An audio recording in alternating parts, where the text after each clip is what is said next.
പയ്യന്നൂരിലും പരിസര പ്രദേശങ്ങളിലും കവർച്ച വ്യാപകമാകുന്നു. കഴിഞ്ഞ ദിവസം അന്നൂരിലെ മുൻ ബാങ്ക് ജീവനക്കാരനായ പ്രകാശന്റെ വീടാണ് കള്ളന്മാർ കുത്തിത്തുറന്ന നിലയിൽ കണ്ടെത്തിയത്. 2 ദിവസമായി വീട്ടുകാർ സ്ഥലത്തില്ലായിരുന്നു. ഇന്ന് വീട്ടിൽ തിരികെ എത്തിയപ്പോഴാണ് വീട് പൂട്ടുപൊളിച്ച നിലയിൽ കണ്ടത്. വീട്ടിനുള്ളിൽ അലമാര കുത്തിത്തുറന്ന് സാധനങ്ങൾ വാരി വലിച്ചിട്ട നിലയിലായിരുന്നു. മഴക്കാലമായതോടെ പയ്യന്നൂരും രാമന്തളി ഭാഗത്തും മറ്റും കവർച്ച കൂടിയതായി പയ്യന്നൂർ പോലീസ് പറയുന്നു. 2 ദിവസമായിട്ട് ഞാനിവിടെ നാട്ടിലുണ്ടായിട്ടില്ല. ഭാര്യയുടെ ഒന്ന് വീണിട്ട് അവളുടെ കൈ പൊളിഞ്ഞു. അപ്പോൾ അങ്ങനെ അതിൻ്റെ ചികിത്സയുടെ ഭാഗമായിട്ട് ഹോസ്പിറ്റലിൽ കിടക്കുകയും തുടർന്ന് മോളുടെ വീട്ടിലേക്കാണ് ഡിസ്ചാർജ് ആക്കിയിട്ട് പോയത്. അപ്പോൾ പോകുന്ന സമയത്ത് വീട് പൂട്ടിയിട്ടിട്ട് പോയി. അടുത്ത വീട്ടിൽ പറഞ്ഞിട്ടുണ്ടായിരുന്നു ഇങ്ങനെ നമ്മൾ പോവുകയാണെങ്കിൽ കുറച്ച് ദിവസം കഴിഞ്ഞിട്ട് വരുള്ളൂ.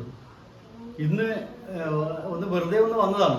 പ്രത്യേകിച്ച് കാരണമൊന്നും ഉണ്ടായിട്ടില്ല. ഒന്ന് വെറുതെ ഒന്ന് വീട്ടിൽ പോയിട്ട് വരാമെന്ന് വിചാരിച്ചിട്ട് ഞാൻ വരുമ്പോൾ ഭാര്യയും കുട്ടിയും ഇങ്ങോട്ട് വന്നു. വന്ന് വീടിൻ്റെ മുന്നിലെത്തിയപ്പോഴേക്ക് തന്നെ ഡോറ് പൊളിച്ചതായിട്ടാണ് കണ്ടത്. പിന്നെ ഞങ്ങൾക്കൊരു ചെറിയൊരു പേടി നേരത്തെ ഉണ്ട്.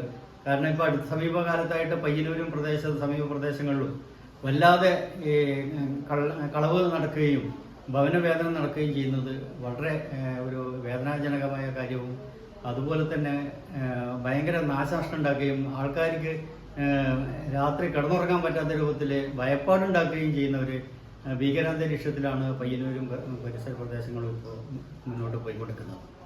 അതുകൊണ്ട് തന്നെ വീട് പൂട്ടിയിട്ടിട്ട് പോകുമ്പോൾ നമുക്ക് അതിൻ്റെ ഒരു പ്രയാസം നമുക്ക് ഉണ്ടായിരുന്നു. അതുകൊണ്ടാണ് ഇന്ന് ആ സമയത്ത് നമ്മൾ ഇവിടെ വന്ന് വീട്ടിലേക്ക് വെറുതെ വന്നതാണ്. വന്നപ്പോൾ നമ്മൾ വീടിൻ്റെ ഫ്രണ്ട് ഡോറ് കുത്തി തുറക്കുകയും അകത്ത് കയറി എല്ലാ വാരി വലിച്ച് ഇട്ടിട്ടാണ് അവർ പോയത്.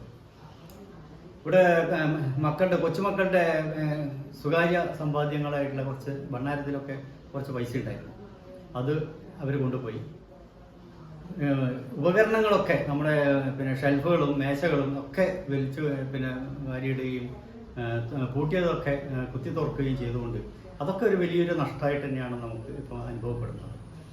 ഇത്തരം ഈ അന്തരീക്ഷ ഒരു ചുറ്റുപാടിലെ കൂടിയാണ് നമ്മുടെ പയ്യന്നൂർ മുന്നോട്ട് പോകുന്നത് എന്നുള്ളതിൽ എനിക്ക് ശക്തമായ പ്രതിഷേധം തന്നെയുണ്ട്. അതിന് വേണ്ടുന്നത് നടപടി വേണ്ടപ്പെട്ടവർ